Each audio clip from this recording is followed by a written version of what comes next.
그간 논란이 됐던 국정 역사 교과서 편찬 기준이 다음 주 초 발표됩니다. 최근사를 어디까지 다룰지 등 새 교과서의 큰 틀이 정해질 전망이어서 관심이 쏠리는데요. 네, 한편 23일째 조계사에 은신 중인 한상균 민주노총 위원장이 당분간 조계사를 떠나지 않겠다는 뜻을 밝혔는데요. 이번 주 주요 소식들을 사회부 윤지연 기자와 함께 정리해 보도록 하겠습니다. 어서 오세요. 네, 어서 오십시오. 자, 먼저 이 교육부가 국정 역사 교과서의 편찬 기준을 오는 15일, 그러니까 다음 주 화요일을 전해서 발표하겠다. 이 소식을 저희 연합뉴스TV가 단독 보도해 드렸습니다. 편찬 준비가 어디까지 진행됐는지 알려주시죠. 네, 우선 시기별로 정리를 해드리겠습니다. 우선 지난달 3일이죠. 교육부가 중고등학교 역사 교과서를 현행 검정에서 국정으로 바꾸는 역사 교과서 국정화 방침을 발표를 했습니다. 네. 그리고 약 3주 만인 23일 집필진을 최종 선정했다고 발표를 했고요. 그 이후 원래 예정대로라면 11월 말쯤 새 교과서 편찬 기준을 발표하려고 했는데요. 심의위원들의 검토가 좀 길어지면서 예정보다 2주가 늦은 이번 달 15일을 목표일로 정하고 편찬 기준을 발표하기로 하고 준비하고 있는 상황입니다. 이 편찬 기준이라는 게 정확히 어떤 건가요? 네, 그 편찬 기준은 간단히 말하면 교과서를 어떻게 서술할지 그 기준과 원칙을 정리해 주는 것을 말합니다. 즉, 큰 틀을 정하는 것인데요. 이렇게 말씀드리면 조금 헷갈리실 수 있을 것 같아서 조금 더 구체적으로 설명을 드려보겠습니다. 네. 가령 대한민국 수립일을 언제로 볼 것이냐 하는 문제가 있는데 이런 것도 편찬 기준에서 어느 정도 기준이 정해집니다. 그 역사학계 내부에서는 임시정부가 수립된 1919년을 대한민국이 수립된 해로 볼 것이냐 아니면 1948년 8월 15일 바로 건국절을 수립일로 볼 것이냐 의견이 갈리는데요.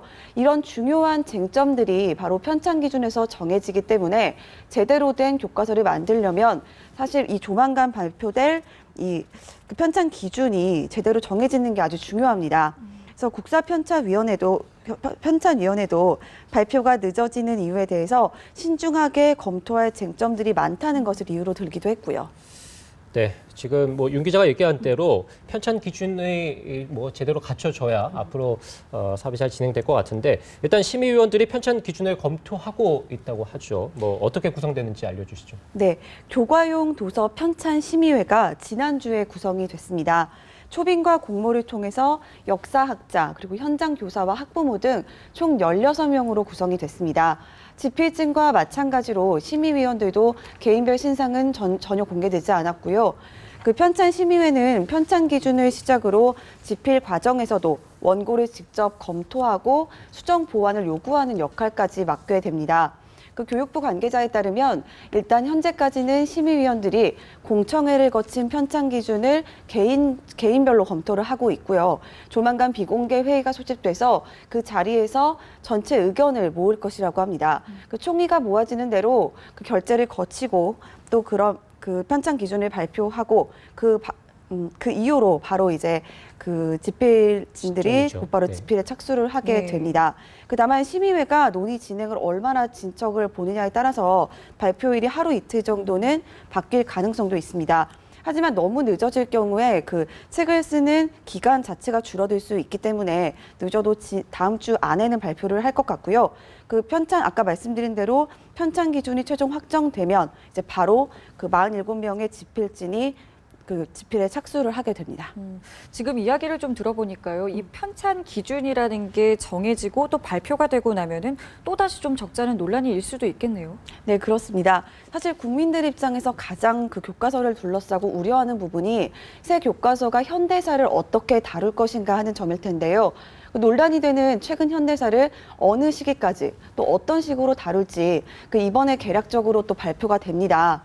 또 그 과정에서 한바탕 시끄러워질 수도 있을 것 같고요. 예. 그 세부 기준에 따라서 보수는 보수대로, 진보는 진보대로 문제를 삼을 수 있는 만큼 오히려 지금까지의 갈등은 시작에 불과했고 이제부터 본 게임이 시작되는 것이라는 전망까지 나오고 있습니다.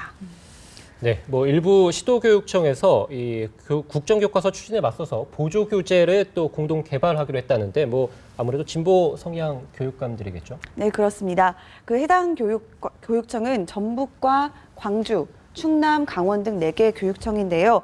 그 자체적으로 보조 교재를 개발하기로 했고 여기에 부산과 경남교육청도 그 긍정적으로 검토를 하고 있는 상황입니다. 네. 국정교과서 배포보다 늦어지지 않도록 개발 준비 작업에 속도를 내고 있는 상태인데요. 일단 보조자료 개발 전담팀을 꾸려서 명망 있는 교수와 교사들 20명으로 팀원을 꾸렸고 이번 달 말까지 집필진을 정해서 내년 말까지는 작업을 마무리한다는 계획입니다. 그 이들이 보조교재라는 형식을, 그러니까 교과서가 아닌 보조교재라는 형식을 취한 건 국정교과서가 도입이 되면 다른 이름의 교과서는 배포를 할 수 없다는 현행 법 때문입니다. 하지만 정부가 모든 형태의 교과서를 대한 교과서에 대해서 강력하게 대응하겠다는 방침을 밝혔던 적이 있는 만큼 이 보조교재가 계획대로 만들어질지는 좀 상황을 지켜봐야 할 것 같습니다. 네, 이번에는 좀 저희 다른 주제로 넘어가 보도록 하겠습니다. 조계사가 요즘 굉장히 시끄럽습니다. 그래서 궁금한 게 이 한상균 민주노총 위원장의 거취는 이제 앞으로 좀 어떻게 되는 건가요? 네, 일단 좀 어제까지 상황을 정리를 해드리겠습니다. 네. 그러니까 어제 오전 민주노총이 기자회견을 열어서 한상균 위원장의 거취에 대해서 입장을 밝혔는데요. 그 정부의 노동계약을 막아야 한다는 2천만 노동자의 소명을 저버릴 수 없다면서 조계사에 계속 머물겠다는 뜻을 밝혔습니다. 일단 민주노총 측 발표 내용 함께 들어보시겠습니다. 노동계약을 처리를 둘러싼 국회 사항이 종료될 때까지 이곳 조계사의 신변을 더 의탁할 수밖에 없음을 깊은 안양으로 품어주시기 바랄 뿐입니다. 네, 한 위원장은 또 노동계약 시도가 중단되면 조계종 화쟁위원장인 도법스님과 함께 경찰에 출석하겠다고 밝혔고요. 다른 곳으로 피신하지 않을 테니 조계사 주변의 경찰들을 철수시켜달라고는 요구도 함께 남겼습니다.